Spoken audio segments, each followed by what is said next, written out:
Hello बच्चों, let's see this question. Let PQ be a focal chord of the parabola y square equal to 4x. The tangent to the parabola at P and Q meet a point lying on the line y equal to 2x plus a where a is positive. Then the length of the chord PQ. तो chord PQ की length क्या होगी, यही मुझे बताना है. तो सबसे पहले हम इसका एक रफ डायग्राम बनाएंगे. तो y square equal to 4x parabola मेरा ऐसा कुछ होगा, ये होगा.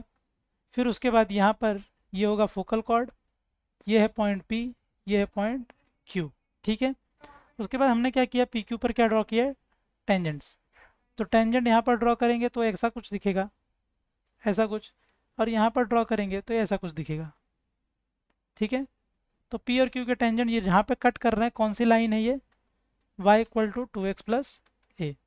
तो पॉइंट P को हम क्या ले सकते हैं, a T1 square comma 2a T1, और इसको ले सकते हैं a T2 square comma 2a T2. Correct है. यहाँ से हमको ये मिल जाएगा. तो अब क्या दे रखा है, ये पॉइंट को हम क्या लिख सकते हैं, ये जो पॉइंट ऑफ इंटरसेक्शन होता है जो कॉर्ड टेंजेंट्स का इंटरसेक्शन पॉइंट, उसको क्या लिखते हैं, a T1 T2 comma a T1 plus T2, T1 plus T2, ये लिखते हैं. तो ये पॉइंट दे रखा है कि लाई कर रहा है y equal to 2x plus a पर. कहाँ पर लाई कर रहा है, y equal to 2x plus a पर. तो ये पॉइंट इसको सेटिस्फाई भी करेगा.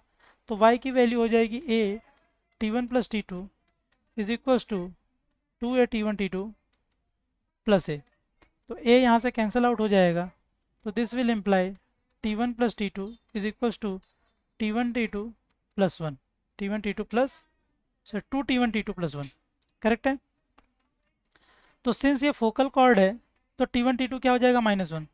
फॉर फोकल कॉर्ड, ये ध्यान में रखेंगे, for focal cord T1 T2 is -1. तो T1 T2 -1 हो जाएगा, तो यह आ जाएगा -2 प्लस 1, तो आ जाएगा -1. तो T1 प्लस T2 भी मेरा क्या आ गया, -1. अब यहाँ से T1 माइनस T2 का स्क्वायर अगर निकालेंगे तो वो क्या आ जाएगा, T1 माइनस T2 का स्क्वायर हो जाएगा मेरा finally T1 square plus T2 square -2 T1 T2.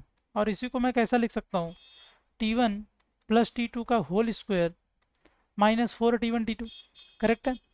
तो T1 प्लस T2 -1 आ गया है, तो -1 का स्क्वायर 1 हो जाएगा. T1 T2 -1 है ही, तो ये 1 प्लस 4 आ जाएगा, तो ये आ जाएगा 5.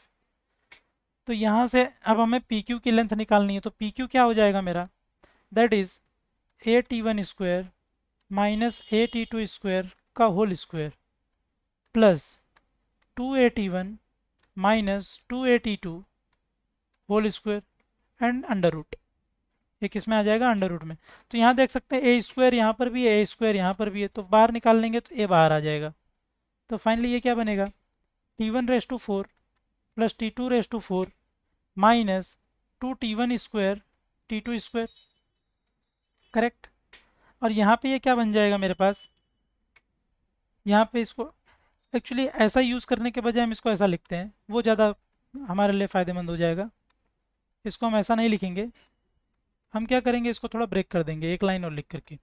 तो ब्रेक कर देंगे, वहाँ से मुझे लगता है ज़्यादा फ़ायदा है हमारा. हम इसको क्या लिखेंगे फिर, T1 square minus T2 square का होल स्क्वायर, और यहाँ से 2 को बाहर निकालेंगे तो 4 आ जाएगा, 4 T1 माइनस T2 का होल स्क्वायर. करेक्ट है. तो इसको हम लिख सकते हैं फाइनली a अंडर रूट, यहाँ से इसको लिख सकते हैं T1 minus T2 into T1 plus T2, क्योंकि a square minus b square का फॉर्मूला लग जाएगा. तो फाइनली वो बन जाएगा T1 माइनस T2 का whole square and T1 plus T2 का होल स्क्वायर. करेक्ट है. तो यहाँ से बन जाएगा T1 माइनस T2 का होल स्क्वायर, तो T1 माइनस T2 का होल स्क्वायर बाहर आ जाएगा, और ये बन जाएगा T1 प्लस T2 का whole square plus 4. Correct. Therefore PQ क्या हो जाएगा, therefore PQ is equal to a into under root में T1 माइनस T2 का होल स्क्वायर हमने पहले निकाल लिया, वो कितना है, 5 है, वो है 5. और T1 प्लस T2 हमारे पास -1 है, तो उसका स्क्वायर हो जाएगा 1. तो ये 4 प्लस 1 5, तो ये भी 5 ये भी 5, तो आ जाएगा क्या, अंडर रूट में 25, दैट इज अंडर रूट 25. तो फाइनली आंसर आ जाएगा 5a. तो length of PQ is 5a. So correct option is B. I hope you understood it well. Best of luck.